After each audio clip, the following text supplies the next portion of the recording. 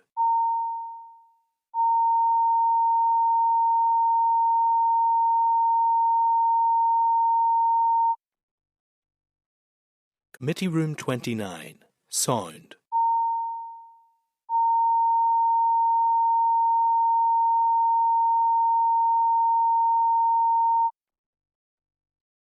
Committee Room 29, Sound.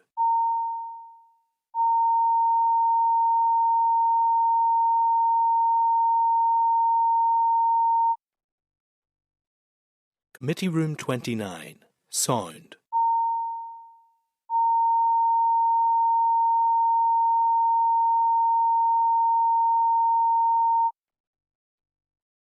Committee Room 29, Sound.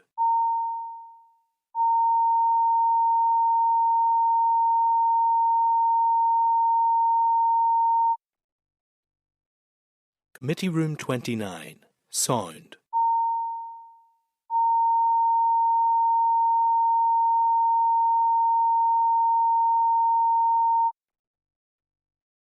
Committee Room 29, Sound. Committee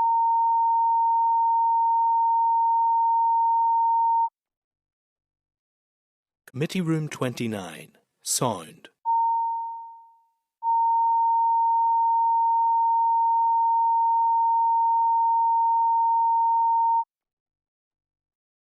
Committee Room 29, Sound.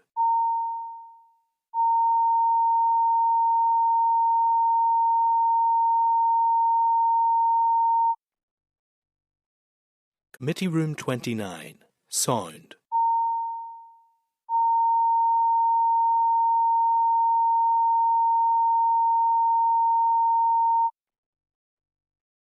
Committee Room 29, Sound.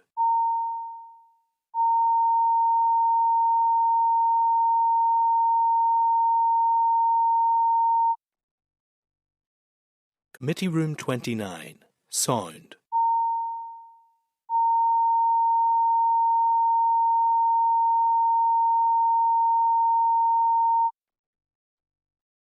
Committee Room 29, Sound. There's flies in that water. Is that us back in? That is us back into. That is us back into open session, members. That's okay. So, just for the purposes of anyone rejoining the session, the committee went through its informal clause by clause consideration of the GTC bill, and with a view to receiving some further input from the department on a couple of queries, but move into its formal clause by clause considerations next week. Okay, members, so that takes us on to the next item on the agenda.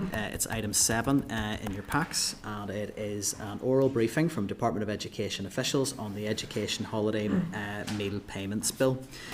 So I would refer members to the clerk's note at page 92 of your packs, and the bill papers at pages 94 through to 142 of your packs. So are there witnesses available from the department to come through? If we can bring them through. So joining us today we'll have Eamon McConville, Director of Transport and Food in Schools, and Jonathan Boyd, Head of Food in Schools team. Okay. And the witnesses get seated. Anybody else got a problem with their water? Is it All good. Okay, good afternoon, and thank you both for joining us today. I've done the introductions and job titles, so really at this stage it's over to yourselves in terms of any initial presentation or opening remarks that you wish to make, and then we'll move into question and answer from there. So over to yourselves. Right, thanks, Chair. So we're here to assist the committee with their scrutiny of the bill, and we've already met with the bill sponsor and some of the other members recently. As you know, we're awaiting our full legal advice, but at this stage we believe there are quite a few technical issues that mean the bill as currently drafted is not practically workable. There are other issues the committee will be considering in their scrutiny of this bill which might be best described as policy issues. However, as officials we may be able to provide some assistance to the committee with their scrutiny on these matters. I'll begin by outlining the key issues I've referred to, some of which were aired during the course of the second stage debate on the 13th of April, and which the committee will be considering from a policy, financial and operational perspective. So if this bill passes into law, it would create a recurring statutory obligation on the department to fund and on the Education Authority to deliver financial payments during specified school holiday periods to families whose children are entitled to free school meals. Members will be aware that the previous school holiday food grant scheme operated by the department on behalf of the executive ran from July 2020 to March 2023. There will be some read across from that experience, but there are a number of crucial differences between that scheme and what this bill proposes, both at a policy and operational level. One of the key differences between this bill and the previous scheme is around funding. The previous scheme was supported by additional ring-fenced funding from the executive. That meant that the Department of Education did not have to divert resources from other educational priorities. However, this bill does not include a funding mechanism, so if passed into law, would require the Department of Education to find a very substantial quantum of funding each year from its existing budget. Decisions on how the department's budget would be allocated would obviously be for the Minister of the day, but the provision of education here would inevitably be harmed by the diversion of an initial sum of over 20 million to fund this bill, and that is in the context of the already substantial shortfall projected in the education budget. In terms of the cost estimates for the bill, we've looked closely at the explanatory financial memorandum. It states that the estimated costs of the bill would be 20.6 million in 2026-27, rising to 23.2 million in 2033-34.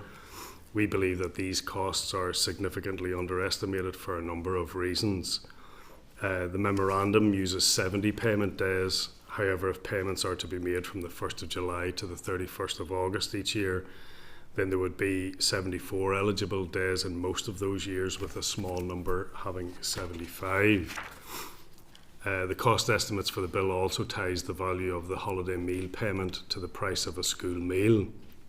Now, as you know, when the Education Authority announced the 50p rise in meal prices from January 2026, it explained that its cost of producing a meal remains significantly higher than the price it charges. This reflects that since 2016-17, the average annual rise for the Education Authority in its cost of producing a meal has been 7.2%. And in our modelling of the potential costs, we have used that average annual 7.2 increase in the authority's costs. We've also looked in more detail at the potential numbers of children that would be entitled to free school meals by school phase, including the higher entitlement rate for those currently in special provision in mainstream. This is projected to see over 82,000 pupils entitled to free school meals and therefore the holiday meal payments by 2033-34. The memorandum references that same figure would be less than 80,000. So the culmination of these differences mean that our projected costs of this bill will be 20.8 million in 2026-27, but rising to 31.5 million by 2033-34. This is significantly greater than the figures included in the memorandum, and may be something that the committee will want to take into account when scrutinising the evidence base for the proposed approach and method for evaluating the purpose of the bill. As I referenced earlier, we are waiting on full legal advice, but we have concerns about a number of technical issues that mean the bill as currently drafted is not practically workable.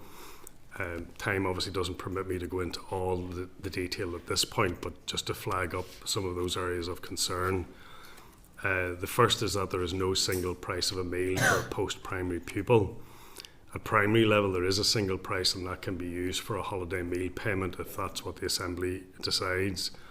However, at post-primary level, each food item has an individual price, so a paying pupil chooses what they want and then pays the corresponding amount at the till. There's a single meal allowance given by the Education Authority to those entitled to free school meals, and that's currently £3.34. but having engaged with the bill sponsor, I think it's this amount that of allowance that he would intend to be the value of the holiday meal payment for post-primary pupils, but that's not how it's currently on the face of the bill. Danny will keep me right there. On another area is the detail of holiday period dates.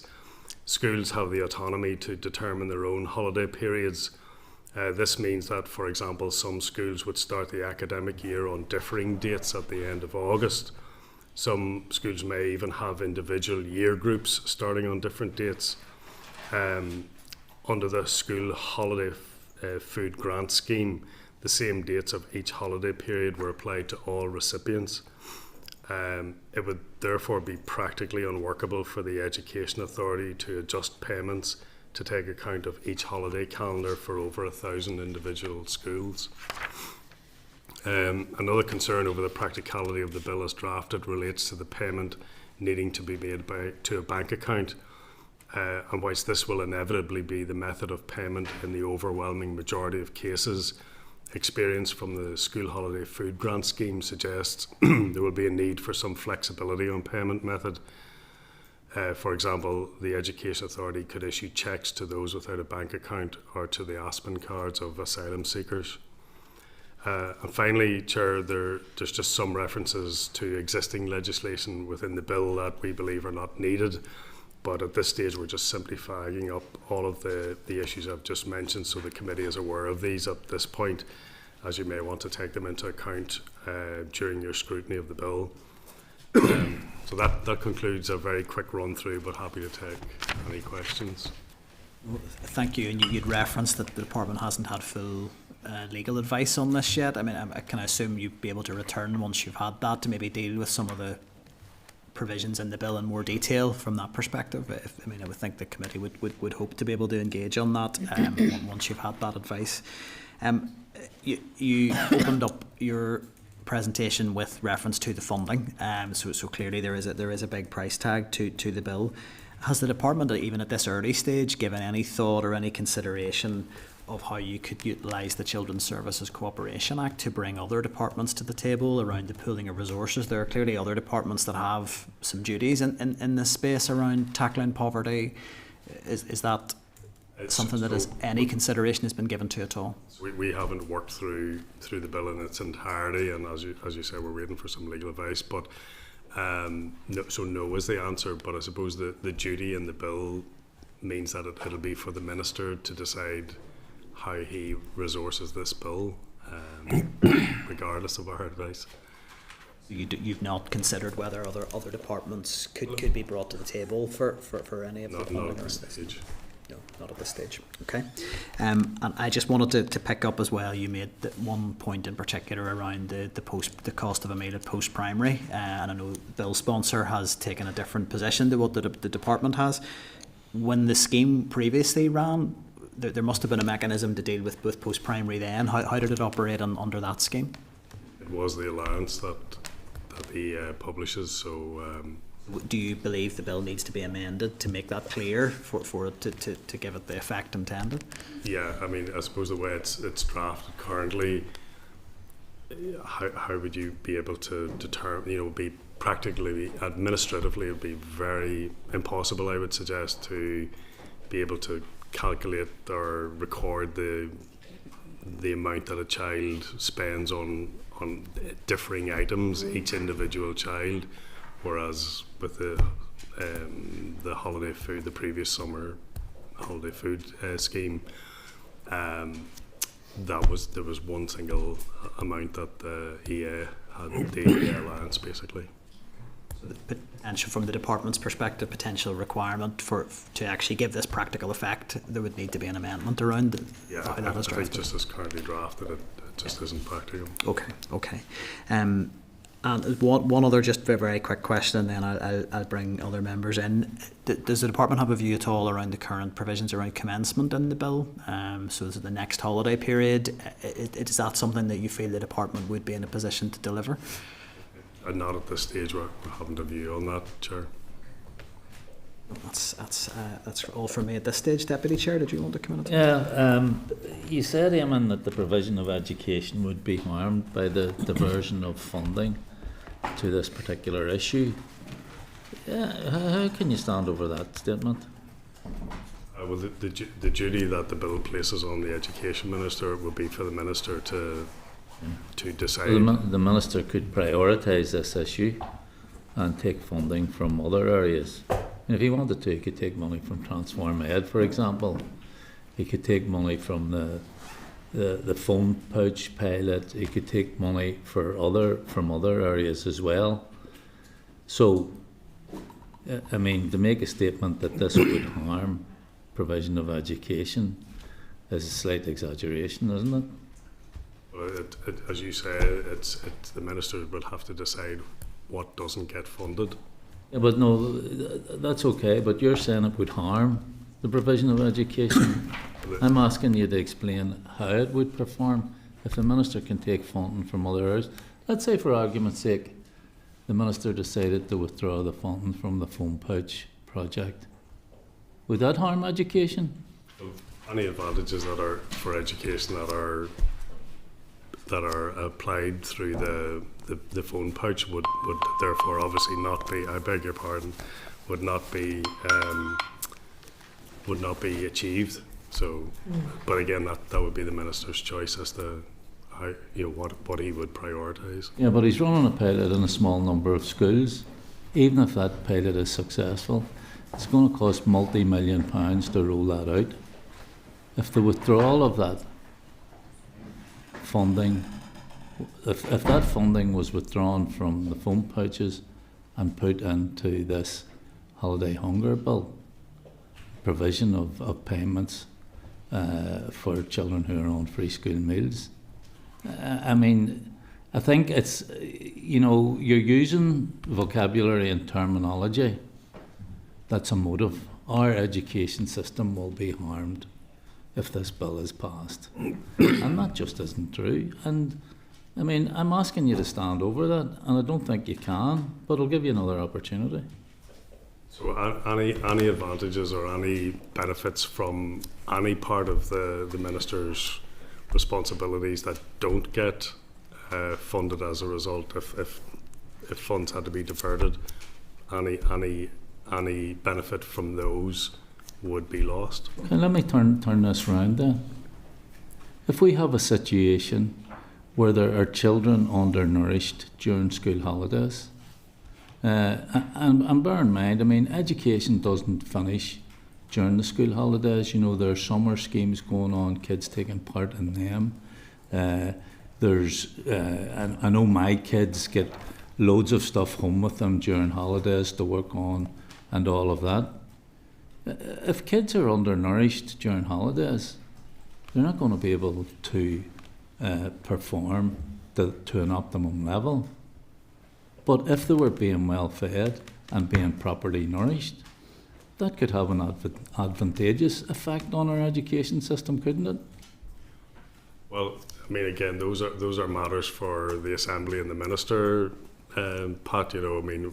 But I'm putting a proposition to you. If kids who are currently undernourished during school holidays were actually fed, would that not have an advantageous effect on the education system? So again, I think the issue there is whether it should be done by the Department of Education, or whether that's. Well, I'm not asking about who does it. I'm just asking, would it be advantageous? Absolutely. Yeah, that's okay. So it wouldn't be harmful. It could actually be advantageous. But again, I don't think the point of principle, even going back to the debate on the second stage, there was anybody who disagreed with the fact that children should be fed. That's all from me, Chair. Thanks. Deputy Chair, I have an indication from David. Thanks very much, Chair. I completely understand the idea that if the money goes into this, it has to come from somewhere else, and you outlined within your presentation that previously this was done by a ring fence sum agreed by the executive. To follow on the logic that Pat used in his questioning, that because children are doing worksheets in the summer or something of that ilk, that therefore the Department of Education should pay for what is essentially a welfare intervention.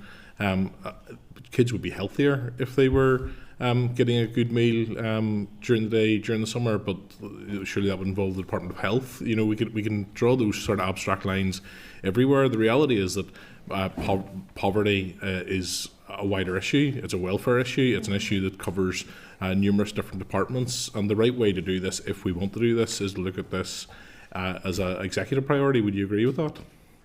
I certainly wouldn't disagree with. I mean, obviously, I can't talk. Are you aware of any conversations that have been taking place with other departments, or any other departments expressing an interest in carrying their part of the load for this?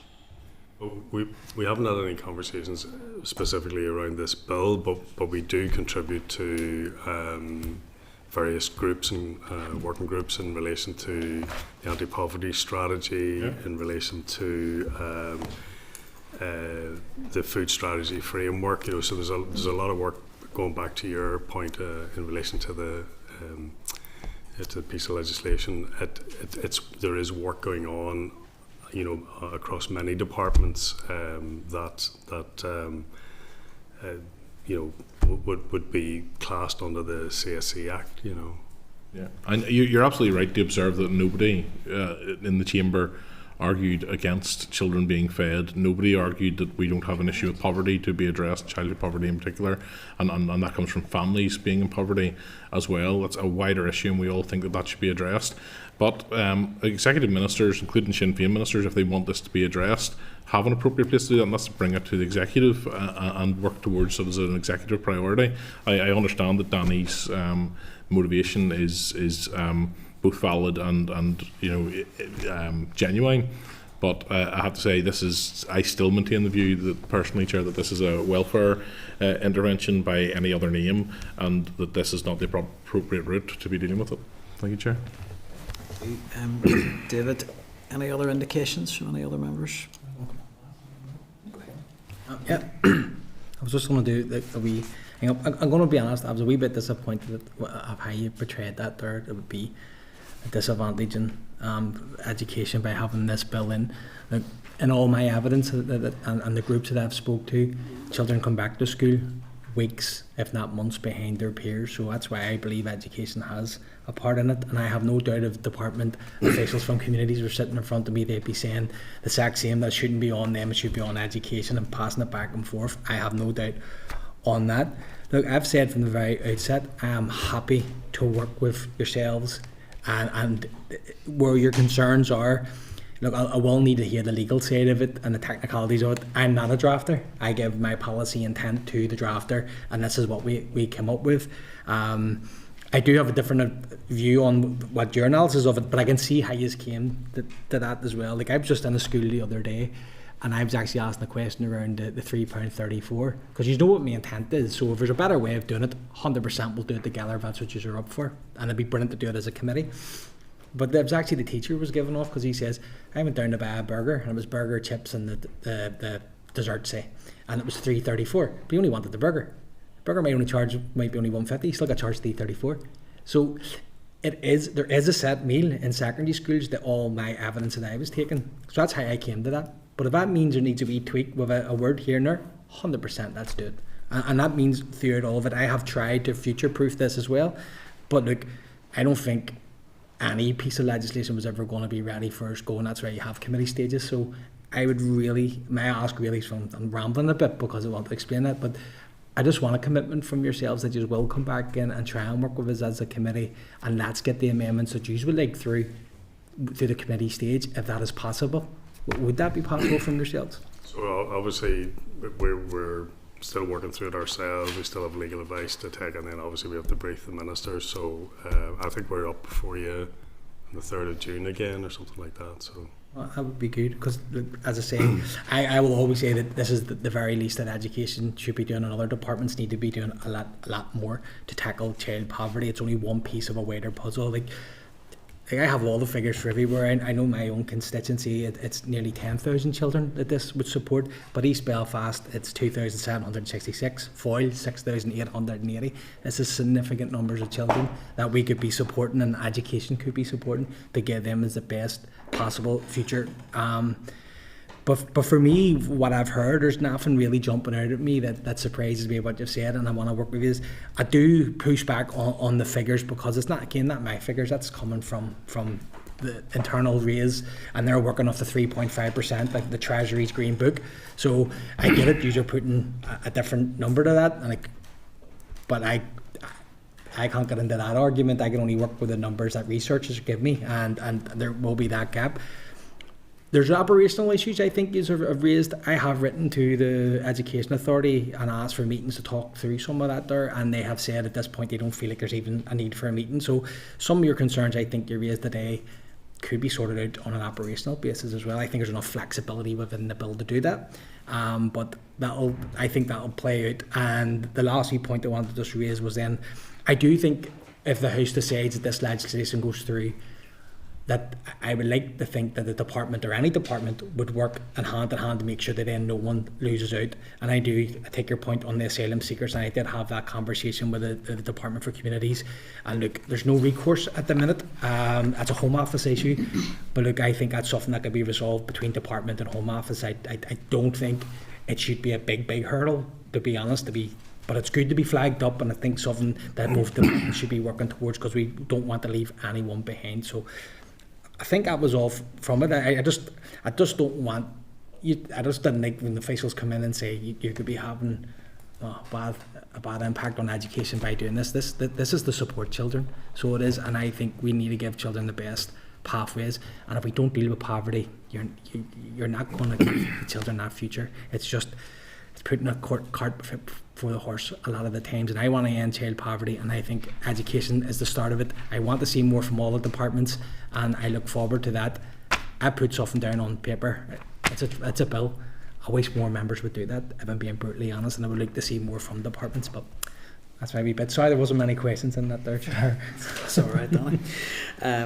Michelle, you didn't. Sorry. Thank you for the evidence. I think there are some useful technical points that you've raised there. On the face of it, doesn't sound like any of them are insurmountable, but I think it's helpful for us to have heard that today. Just in terms of, we're aware that the target audience here is free school meals, and obviously we know about the linkages between free school meals and educational underachievement. So just wondering, has the Minister ever come to you with asking for any proposals around holiday hunger in terms of it being a tool to address educational underachievement? Just because I'm relatively new into the department, I'm going to... Isn't his time in office, has he ever actually not specifically with for any kind of ambition of tackling holiday hunger? educational underachievement? Okay. That's all, just curious if that had been something in the...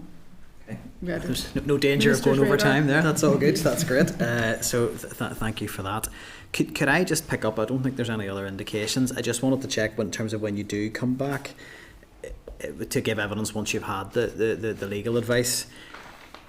I would like to see if it would be possible to get a sort of constructive engagement from the department around what you would suggest could be amended in clause 1 to tidy up this issue around payments to post-primary children, because I think regardless of what anybody's position around the table is in the bill, I think it would be good for members to have an alternative proposition in front of us if there is a better way to do it. And I think the bill sponsor has said open to that, so I would certainly like to put that on record, that we would be keen to see those proposals. And I think you've raised the issue, and I think Michelle highlighted there around asylum seekers was another sort of technical issue that you highlighted. I would be very keen to see, you've administered a scheme to this similarly in the past, of what could practically be done to overcome some of those hurdles. So if that's obviously to be on the record, and if as long as other members are content with that, we'll get something back. Julie? Yeah. Apologies, Chair, just a later question. I was wondering, has any other interventions in the likes of breakfast clubs been looked at when it comes to holiday or the free school meals? Not by the department, no. Okay, thank you. Focus has always been on the free school meal provision. And there's no, thank you, there's no plausible link in having a free school meal in terms of a breakfast in the breakfast club? The department already provides funding that's through the Extended Schools programme that is used by many schools to they can choose whether provide. Or not. Yes, they choose what they wish to use it for. Me. Thank you. Okay. Anything else on that, no, Julie? Thank you. Okay. I just wanted to clarify that. Thank you. That's fine. Okay. I think that's the end of that evidence session. I've not got any other indications from any other members. So thank you for your time, but we do hope to have you back, obviously, to go into maybe some of the more technical aspects of the drafting of the bill. Sure. Thanks, Chair. Okay. Can I just check there are any other actions arising from that? I mean, we have some evidence schedules in the forward work programme, so I assume we're just working through those from here on. Yeah, I mean, I think the committee has agreed then to write in the first instance to the department and ask about those amendment areas. Is that right? Yeah. Yes, if members are all agreed, I think if the department, my feeling would be is if the department are flagging technical problems that would mean that the bill can't actually take effect properly, well then I would be keen to hear from them as to how that can be altered. So if members are all agreed on that, and I guess specifically on that post-primary issue and asylum seekers, I don't know if there were any others from the evidence that anybody picked up.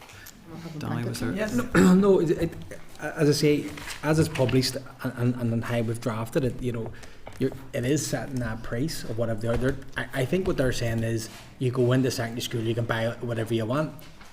In my research, you can't. There's a set meal and it's $3.34. Now, if it turns out it's different and it needs that I don't even know if maybe there's still flexibility within that with the 1F. Does that allow for it? But if they come up with something brilliant, I'd tidy it up 100%. Okay. David, you wanted to come in? Just obviously I've been away the past couple of weeks with other committee business. We did write at one stage, I think after Danny's presentations, to the executive office, was it, and someone to ask if they had given consideration to wider departmental participation in this. Was there any response during that time? Just can keep me right. I know we went to the Department for Communities, but I don't know. Yeah, there's been a letter to the Department of Communities about impact on benefits, but. Was that something you had asked for? Maybe I'm misremembering. In that case, I would propose that we write to the Executive Office to suggest that they look at how other departments can be involved in this, given that it was previously a ring-fenced executive scheme. Members can temporarily write to the Executive Office for a view on that around. I mean, just to clarify the proposal, it's to write to the Executive Office to establish their view on how the Executive can address holiday hunger. How the Executive can be, or why the Executive can be involved in any scheme. Objection to that going if members are agreed. Yeah, agreed, and I assume we would copy in the committee, the Executive Office committee on that. Certainly, yeah. Okay. Okay, so that concludes item 7 and takes us on to item 8 on the agenda, which is another briefing from Department of Education officials, this time on the Irish Medium Education Workforce Plan Bill. So if officials are ready to come through, I would just draw members' attention to the clerk's briefing note at page 156 and the bill papers that are at pages 158 to 241 of your packs. So just the officials are just getting seated there. So joining us today we have Andrew Scott, Director of Collaborative Education and Youth, and we have Maurice Skirvin for the head of the Irish, who is the head of the Irish Medium Education team, joining us today from the department. So thank you for your time and for joining us today. I'm really happy just to hand over to you at this stage for any initial remarks or opening presentation you want to make, and then we'll move to question and answer from there. Thank you, Chair. I will open. Chair, thank you for the invitation to provide oral evidence to the committee on the Irish Medium Education Workforce Bill. My name is Andrew Scott. I am the Director of Collaborative Education and Youth within the department, and I've got responsibility for policy relating to Irish Medium Education. At the outset, it may be helpful to explain the focus I will take today. I appreciate the committee is keen to explore the detail of the bill. However, given relatively recent engagement between the Department, the Office of Legislative Counsel and the Departmental Solicitor's Office, that work is still at an early and evolving stage. As such, my remarks today are intended to focus primarily on the policy context and operational implications of the bill for the Department, rather than on detailed legal or drafting analysis, but I may be in a position to provide more specific evidence, including potential areas for amendment following further engagement with OLC and DSO in coming weeks. This afternoon I intend to provide some contextual information to support the committee's scrutiny of the bill. I will briefly reflect on what the bill proposes, outline the wider policy and statutory context, and then describe the work the Department is currently taking forward on Irish medium issues, particularly through the development of an Irish medium education strategy. I will do so mindful that much of this work remains under development. The bill before the committee seeks to place a statutory duty on the department to prepare, publish and regularly update a workforce plan specific to Irish medium education. It sets out defined timeframes for producing that plan, for consulting with named stakeholders and for reporting to the Assembly on implementation. The department recognises that workforce pressures within Irish medium education are long-standing and well evidenced. These include challenges around recruitment, retention, workload, leadership capacity and access to specialist support for children and young people with special educational needs. These issues have been highlighted through research, consultation exercises and direct engagement with practitioners over several years. While some of these matters are shared across various school types, some aspects are specific to Irish medium. It is also important to place the bill within the existing statutory framework. The department already holds a statutory duty under Article 89 of the Education Northern Ireland Order 1998 to encourage and facilitate the development of Irish medium education. The bill seeks to go beyond this duty, specifically proposing a formal statutory framework for workforce planning and reporting. At present, the department is progressing the development of a dedicated Irish medium education strategy. Workforce issues are a central pillar of that work, and they are developed through established co-design arrangements rather than sitting in isolation. In particular, the Irish Medium Strategy Working Group, or IMSWG, I'm not sure that acronym helps, has been meeting regularly to examine workforce matters in depth. The working group includes representation from various stakeholders, including CNG, the EA, CCMS, CCEA, CSSC, Ultram, FNG, CNG and Irish Medium principals. Pillar 2 of that work focuses specifically on educator recruitment and retention. Between October 25 and February of this year, 4 dedicated working group meetings were held on this theme alone, along with an additional session involving frontline practitioners. That work has been evidence-led. It is drawn on CNG workforce research, discussions with IME representatives through the working group, and lived experience from teachers and school leaders. Across that evidence base, the group repeatedly identified acute recruitment pressures in certain phases and subjects, high attrition among newly qualified Irish medium teachers, and significant workload pressures linked to immersion, pedagogy and resource development. The working group also engaged directly with higher education providers, including a detailed session in February of this year with St Mary's University College. That discussion examined initial teacher education pathways, postgraduate provision, language immersion demands on students, placement pressures and attrition, and it directly shaped the emerging thinking around early immersion experience and post-qualification support.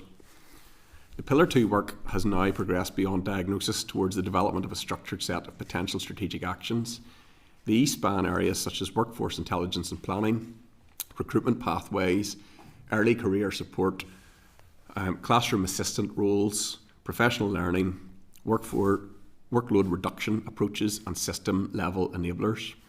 However, I want to be clear to the committee that this work is still in draft form. It's subject to further development, governance processes, ministerial consideration as part of an overall Irish medium education strategy. And as a result of the valuable co-design approach and the breadth of the strategy, the timeframe for completion is anticipated being mid-2027. Alongside the strategic work, the department has also taken a range of practical steps in relation to the Irish medium workforce. These include protecting initial teacher education places for Irish medium education, prioritising Irish medium education within teacher training bursary schemes, and working with the Education Authority to explore workload reduction approaches, including the use of digital and AI-supported tools where appropriate. The position outlined by the Minister at second stage debate was that given this ongoing work, such a bill is unnecessary. There is also the potential for unintended impacts across the complex education landscape, as Irish medium education cuts across various school sectors and employers. Furthermore, it is a concern that the same small team that Morris leads working on the strategy will be diverted to work associated on the bill as it makes its passage, with potential implications for the pace and capacity of the wider strategy delivery.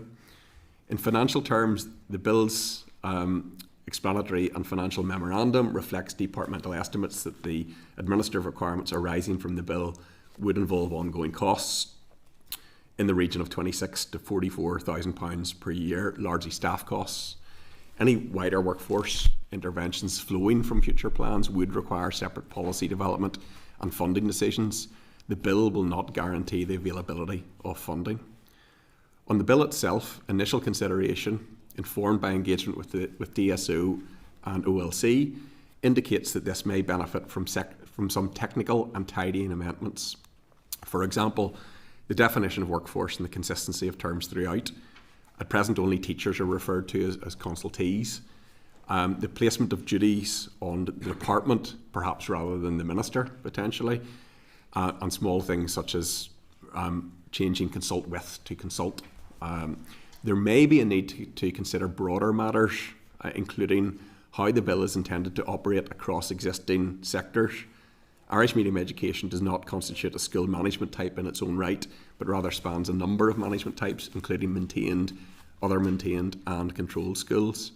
Greater clarity may therefore be needed on how workforce planning and reporting obligations would apply consistently across these different governance and employing authority arrangements.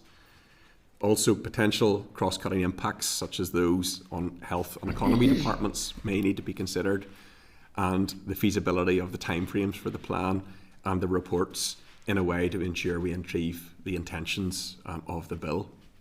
I would stress that these are examples that are not intended to change the underlying intention or the policy objective of the bill, but rather to highlight technical and operational considerations that may need to be addressed to ensure the bill can be effectively implemented if it is the will of the Assembly to do so. Although the departmental position and the need for the legislation is clear, the Department is willing to further engage with the sponsor and with the committee on such matters as this progresses, if that's helpful. Chair, I hope this overview, it feels like an interview, helps to situate the bill within the wider context of ongoing work on Irish medium education and in its workforce. I'm very happy to expand on any of these points or to answer questions for the committee, difficult ones tomorrow, please. Thank you. It would have been quite a preamble to an interview, I think. That's. Thank you, Andrew, for that introduction. I was pleased to actually hear you acknowledge so clearly the specific challenges that exist within Irish medium. I think there was some discussion at second stage that perhaps sought from some sectors to maybe some sections of the Assembly just to minimise that. I think anyone who's visited an Irish medium school knows that there are particular challenges that go beyond it's difficult to recruit STEM teachers, which we know it is across the whole education sector, but I think it is important to have that on the record that the department clearly acknowledges the particular challenges that affect the Irish medium sector. Given that acknowledgement, can I ask, has there ever been a workforce plan developed before? I understand there's live work on a strategy going on, but has there ever been a plan ever put in place at departmental level to address those challenges specifically? Not to my knowledge, Chair, now obviously there are various different initiatives that have looked right across the wider workforce, and there's work ongoing at the moment, most specifically on the review of teacher workload, and again some of the actions that will be taken on the review of workload more generally will have a positive impact across all sectors, Irish medium included, but I don't believe there's been a specific Irish medium workforce strategy or plan. Strategy. And so look, I understand, and notwithstanding, and of course the department will be juggling different priorities, but given the statutory duty that exists in relation to Irish medium, I mean, would there be an acceptance at departmental level that it is in keeping with that statutory duty a reasonable thing to produce a workforce plan for Irish medium education? I think, Chair, a department should also be conscious of the impact that its workforce has across all sectors, including Irish medium. So yes, I think it is part of the responsibilities. Setting aside going beyond the legal duties, it's a moral responsibility, I think, on all departments to look after and to develop its workforce. Just to be clear on the specifics around Irish medium education and the particular statutory duty, does the department accept that's a reasonable proposition to carry out to develop a workforce plan? Again, the reason that I talked through the ongoing work of the department, the rationale for that is because we recognise there are challenges that are there that exist, and some of which are specific to Irish medium, and a lot of those are either directly related to workforce or impact upon it. So yes, we recognise the need to do more, to do better, and that's why the strategy has come about. There are 7 key pillars within the strategy, and it has been identified as one of the key pillars. In fact, one of the most significant pillars. And then just, I mean, this one other question for me, and that's it. Just on the basis of that, with the strategy, and if that is a key pillar within it, there's certainly a bit of a suggestion, perhaps, that there's a concern that if this bill passes, it might actually disrupt some of that work or divert officials from it. But if it's a key pillar, is there an argument it complements the work of the strategy? It's one of 7 pillars, Chair, and I suppose even being here today, preparing for committee, providing advice as the bill makes its passage, is a responsibility, a part of the machinery of government in any case, but it does divert a small team away from the delivery of the strategy as a whole. So it is a risk, and it would be remiss of me not to say that.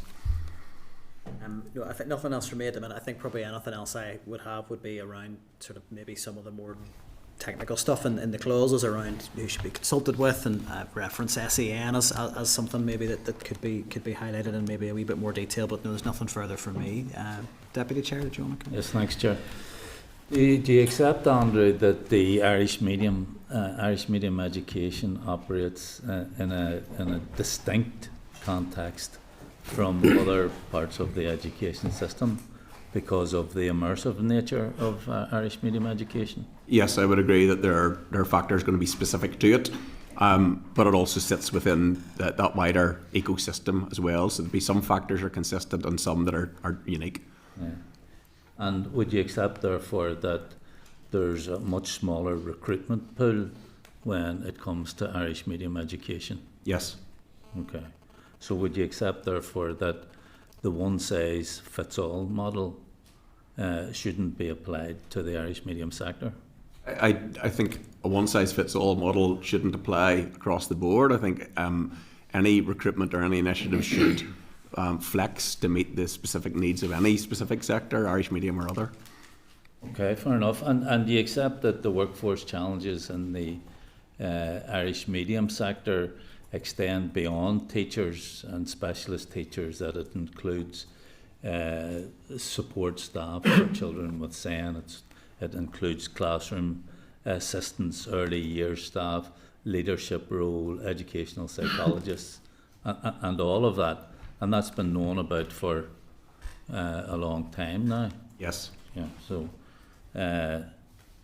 So can you outline what specific planning the department is already doing to deal with those particular issues and roles within the Irish medium sector that have been highlighted here? To your point on that, because if we were a year down the line and I'd come into committee, I would be in a position where I would be talking about, here are the things that are in the strategy, here's what's going to be taken forward. As that strategy is still in development, I'm not in a position where I can say here's a list of 10 actions that will be taken forward. It's just still at its formative stages. What I can do is ask Maurice to outline the aspects that have come out that I would expect will feature within that plan in terms of workforce, Maurice. Yeah, within that particular pillar, there's sort of 7 or 8 different things that the working group have identified that the department are looking to take forward. So they would be workforce intelligence, having a baseline, well understood position, which doesn't currently exist. I know there's a lot of research and anecdotal evidence, but we need to have a proper baseline. Recruitment pathways, alternative recruitment pathways into both teachers and classroom assistants. You mentioned that it's not just teaching, but it's the whole workforce issue, and particularly classroom assistants. So having alternative pathways for classroom assistants into working in schools. Early, if you think about getting students or teachers into the workforce and then keeping them there, the attrition rates are quite high. So it's about providing early support in the early years and development, and supporting the pedagogy of delivery in an immersive setting, and resources. The 7 pillars all overlap because recruitment and retention is actually impacted upon by resources and other things. Yeah, and Maurice, would you accept, I have spoken to quite a number of principals in the Irish medium sector, and every one of them thinks that this bill would actually complement the strategy. Would you accept that? I think without the bill, things will progress anyway. Oh, do you? Right. Yeah. Okay. And I think that many of the things that are being done will be. So Andrew has said that this bill might actually delay the strategy. Well, it's taken away from a small team to prepare for the likes of today. But so where does the obligation to encourage and facilitate Irish medium come in? If a relatively short bill passing through now would actually delay this strategy coming forward, I mean, the statutory duty to encourage and facilitate is there for a reason, and that reason has been outlined clearly in the High Court. And what you're telling us here today is that this might be delayed because you've only a small staff, that the Minister can't appoint a number of other people to work on this, which would be fulfilling a statutory obligation. I think, Chair, it's important to say that we've outlined what is already going on in the department on this at the moment that will hopefully meet the intentions of the bill and go further than that. What I'm highlighting is there's an opportunity cost that comes whenever if a team is diverted in the spending time on legislation, whether that's driven from the department or otherwise.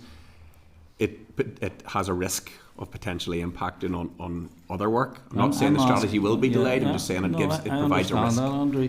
I'm asking you where the statutory duty comes in terms of the work that's going on in the department, because if there's another bit of work that comes in another aspect of Irish medium, staff are diverted. There's no backfilling. It doesn't sound to me like a statutory obligation is being fulfilled there. Chair, I would just respond briefly on that. Yeah, I would suggest across all of the areas here, there's very little that doesn't have a statutory backing, and the department is trying to manage competing demands and competing priorities. The reason why the department's progressing with the strategy is because it recognises the duty that's there, and more importantly, the need that exists in the sector. That duty exists everywhere. I mean, you have to have some sort of workforce plan for every aspect of the education system, but you've already accepted at the start of my questioning that Irish medium is in a distinct context and there is a statutory obligation. Yes, Chair, and that's why we're progressing with the strategy work to date. So just one last question here. I think it's important. See how long it'll take to answer. Right. Would you accept that there are high levels of distrust, not just within the Irish medium sector and the Irish language community, but among broader sections of community, that this Minister and the DUP in general are hostile to the Irish language? I can't speak for people across the sector or for the Minister. I know the Minister at the second stage had talked about his support directly for Irish medium. Some of the things that I've outlined today have talked about initiatives that the Minister's taken forward. I'm not asking you to speak for the sector or for the Minister. I'm asking you, are you aware that distrust exists because of the hostility that has been shown by the DUP to the Irish language and Irish medium? David, sit down and mind your own business. Deputy Chair, if I can Deputy, if we just ask for remarks to be conducted through the Chair, so David, I'll certainly bring you in for a contribution when it's appropriate. Andrew, if you could answer the question briefly, and we will need to move on. I think there'll be a range of views across the sector and the level of support and trust. I'm asking you, are you aware that hostility exists? I suspect there's a range of views, including hostility. Listen, you're sitting here gaslighting now, Dave. No. This is a political You're gaslighting here. Chair, I don't agree. I'm trying to answer the question, Chair. You're gaslighting here. Again, do you need to just bring some order? You well know of the hostility Chair, that the DUP have asked you has. just to give me a chance to speak here. David, I have already asked for remarks to be conducted through the Chair. I will bring you in to contribute on this item when appropriate. Deputy Chair, I'm going to just ask we give the witness the opportunity to answer the question at this stage. Well, could you ask him not to gaslight us, Chair? Chair, thank you. Look, I'll give my evidence, and that can be considered by the committee as it sees fit. My interpretation of it, I know there are a range of views across the sector in terms of the level of buy-in from those that are involved, and we are casting range of views across what sector?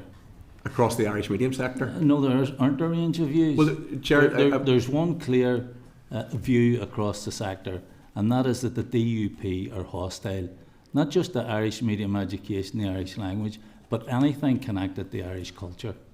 Chair, I can't get into the politics of that. What I will do, just to add to my answer, I've outlined the process going through with the strategy. It has been inclusive, and a lot of people have been engaging across the Irish medium sector on this. And I wouldn't present them as or suggest they have a hostile attitude towards it. That's me staying outside of the politics on it, Chair. We'll draw that section of this evidence session to a close. If we just highlight for members, from witnesses' perspective, it's entirely up to them whether they feel they're able to answer a question or not. It's not for me to direct them as to whether they can or not. But I do think it's important that we give witnesses the opportunity to finish their remarks, and I will always give a member the opportunity to come back in to respond to that. And I think it just helps the conduct of the meeting if we can approach things in that way. Cathy, you'd indicated next. Thanks, Chair. Andrew, you had mentioned the forthcoming strategy that you're working on. I know that you mentioned the wider context of the statutory duty, but can you confirm that that strategy is non-statutory? It's not a legislative process, it's non-statutory? Well, the statutory isn't specific, or the statutory duty isn't specific enough that it says it requires us to produce a strategy. So yes, it isn't outlined specifically on the statute books. There's no legal requirement on the department then to publish that strategy or update that strategy within any fixed time frame? I know that you've mentioned mid-2027, but there's no legal duty on that being delivered by that stage? Not at present. No. Okay. And again, you can see how there might be that mistrust there. And it's not just in this minister, for any minister that comes behind this, that if that's not done by 2027, where's the legal duty for that to continue on? This bill puts this makes it statutory and has to be continued on. I've sort of heard this before and been here before, and many will have, in terms of the childcare strategy. And I've heard officials saying workforce is the key issue. And every meeting that we have with childcare in early years, workforce, it's always the same. The childcare strategy that we were told it's going to be a key pillar. I wrote the word pillar down because I've heard that before as well. And it does include workforce as a pillar. But there's no objectives, there's no targets, there's no actual output on how we're going to get and improve the workforce within it. It's a small section. And we're also hearing that it's all dependent on funding. Is this going to be the same? Is your strategy going to be exactly the same? Well, Chair, the intention would be to have a strategy that actually is worthwhile in the production of it. So I can't speak Childcare strategy was exactly the same, for others that have come before. We're here because we want to make a difference. So we want to achieve the same ends as what's intended in the bill, and looking at that right across the areas. It's no secret the budget challenges that exist across the public sector and education specifically on that. So there is a challenge that we need to resource whatever comes out of the strategy or whatever comes out of the obligations of a bill and a plan on the back of that will require resource to make those things happen, and certainly that will influence the extent and the pace of which those things are delivered. So in fact you're saying it's down to the Minister's priorities? That's the same right across all departments. Even the production of the bill, if it goes through, the production of the plan doesn't guarantee funding. So again, back to Pat's point, you can see how there would be a level of distrust that this is not going to be prioritised by a DUP minister. I can understand the feelings that are there, the concern that's there. There's an approaching election, ministers' portfolios will change. Now, in saying that, you're progressing with a strategy at the moment under a DUP minister. Are different ministers on their portfolio going to take away the development of an Irish medium strategy? I'm not sure that's a massive risk, but I can understand the concern that may be there. And can you understand that this bill will ensure that that's not a risk? I understand the bill would require the productions of plans and reports against those. It would not take away the risks around funding. It would not guarantee the delivery of the wider strategy. It would require the production of a plan on workforce specifically and reports against that. And to report back on that as well? Yes. Okay, thanks, Chair. Cathy, don't have any other indications at the moment. David, do you want to come in? Thanks very much, Chair. I'm not going to take you down the line of asking you to comment on political parties' viewpoints in Irish language and getting into what is a political row. I think there's an attempt to build a narrative here across multiple different issues. That we don't need to build it. It's already there, you're trying very hard. Could I ask, the Minister in the Chamber has outlined, I think on a number of occasions, but particularly when we discussed this bill, that he has approved proposals for nurseries, for new builds in the Irish medium sector. I certainly know that he's visited Irish language schools. In fact, thinking back to when the place was first set up, I think one of his first visits was to an Irish medium school. I think I remember him holding a hurley. I'm not sure if it's a bat or a stick or what you call a hurley stick. But Just call it hurley. Hurley. As I recall. Maurice, you're head of the Irish medium education unit. Do you encounter a minister that's hostile to the Irish medium sector? That's not my experience, no. No, thank you. I think that, and I think as laid out, as the Minister has laid out, there's no engagement from across the table, I think, with the facts and what is actually being done, rather than perception, and perception that is largely built and fuelled, I think, by Sinn Féin's rhetoric. But thank you very much for that. Thank you, Chair. Thank you, David. Danny, you'd indicate. Thank you, Chair. Right, that was a quick answer back on that one. Clear. The department does make political statements. So just before you come in, your officials, your colleagues said about my own particular bill could be harmful to education because of the funding to that. So that's a political statement in my view, just to put that on the record. But look, this bill does not prescribe any specific policy interventions. It just puts a duty on a department to plan and report. Isn't it? It's really that simplistic. It's a narrow intent of a policy. So it's really a bit hard to listen when you're saying that this will have an impact on your strategy. I think you're dancing on the head of a pin a wee bit there. And you have to explain that a wee bit more. You just can't come in and say, "Oh, we're going to take away from a small team even preparing for today." To me, just sitting listening, that didn't sound good. Really, doesn't sound like a priority anyway. And how many meetings are you having with the sector? How many meetings has taken place so far on the strategy? The accommodation sustainability, we've had 4 working group meetings, 1 steering group meeting. The educator recruitment and retention, we've had 5 meetings in total, and that's as far as we've gotten on a second steering group meeting coming up soon. Over how long?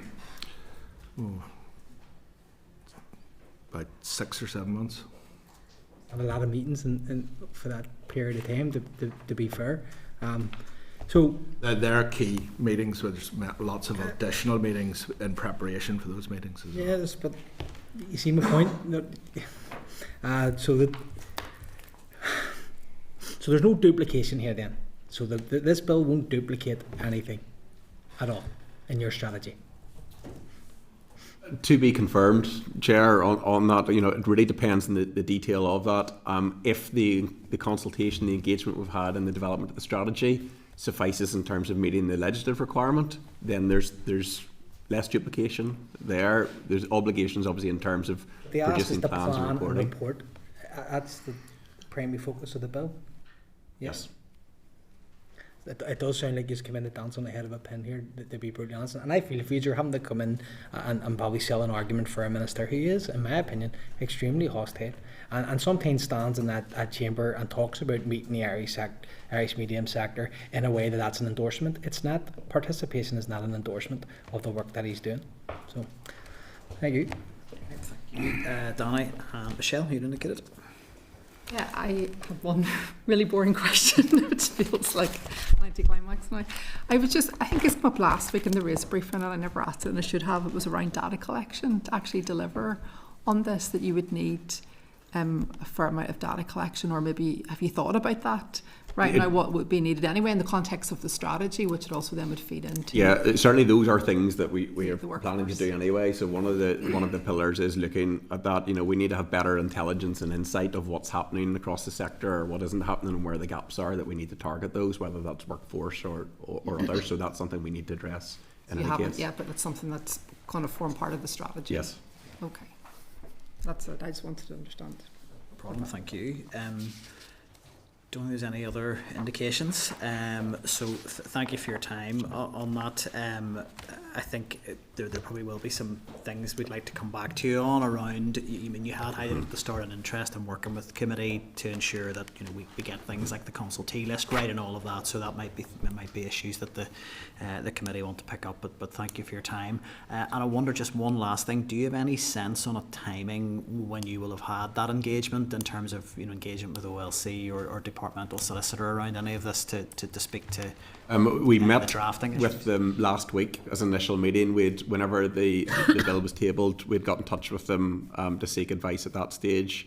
We got some initial written advice, and then we met with them last week. I would be hoping this side of the summer we'd have more substantive opinion from them as well. It would be very helpful, because the committee is hoping to run a fairly short stage on this bill, given that it is a short bill and that we have other legislative priorities in the mix that we're juggling. So it would be certainly welcome if we could hear from you on that basis as soon as possible. So, thank you both for your time. Yeah. Okay. Members, so I think the only thing I would want to suggest at this stage is I would be keen, in terms of sort of the commitment the department gave there, to work with the committee around making sure that we get the bill in the best possible form it can be. I would be keen to hear from the department directly if they have any other suggestions of who would need to be potentially listed as a consultee to make this effective. I think I don't know if the deputy chair, if you have any views on that, as from bill sponsor perspective. If the department have other suggestions, might be helpful to hear from them. If there are other suggestions from anyone else, I'm happy to take them on board, as long as it's not an attempt to delay the process. No, absolutely not. Like I've put on record there, like we are hoping to close the stage down quicker. I did speak to the two post-primary principals recently, and they suggested that it would be a good idea to have some primary school principals as well. So they were going to come back to me with suggestions, and once I get them, then I'll furnish them to Aileen. That would be helpful, and I think given the time constraints, if they would even be able to be on a panel with the post-primary principals, it would help us get through the evidence. And I think that was the suggestion that was being made. I think that would be really constructive to have that, because the needs of the two stages will be different. So okay, so they're coming on the 27th of May. Okay, so they can bring on. We'll check it out. Okay. Any other actions arising from that briefing? Anything from your side on this? I don't think so. I don't think there were specific areas that the department were proposing the committee amend or anything. Nothing clear. There was a suggestion of possibly there would be a need to, but nothing. Yeah. Okay. No, that's great. So that brings us to the end of item 8. So I am conscious that the next two items could be fairly substantive. So I'm going to propose a short comfort break, and then we'll return as soon as possible after that, if we would just mind turning the live feed off. I do remember saying something. Committee Room 29. Sound.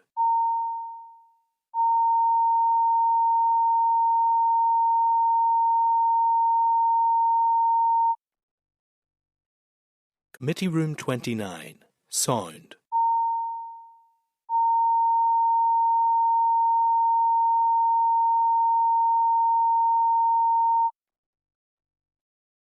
Committee Room 29. Sound.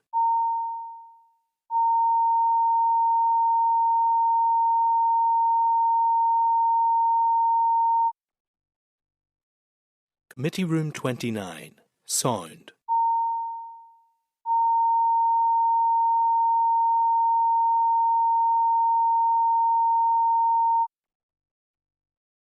Committee Room 29. Sound.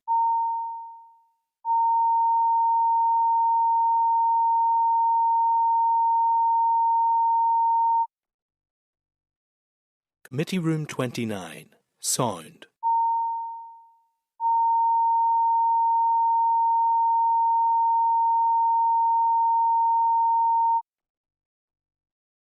Committee Room 29. Sound.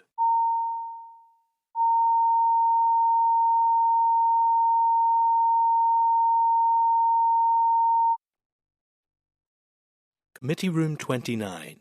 Sound.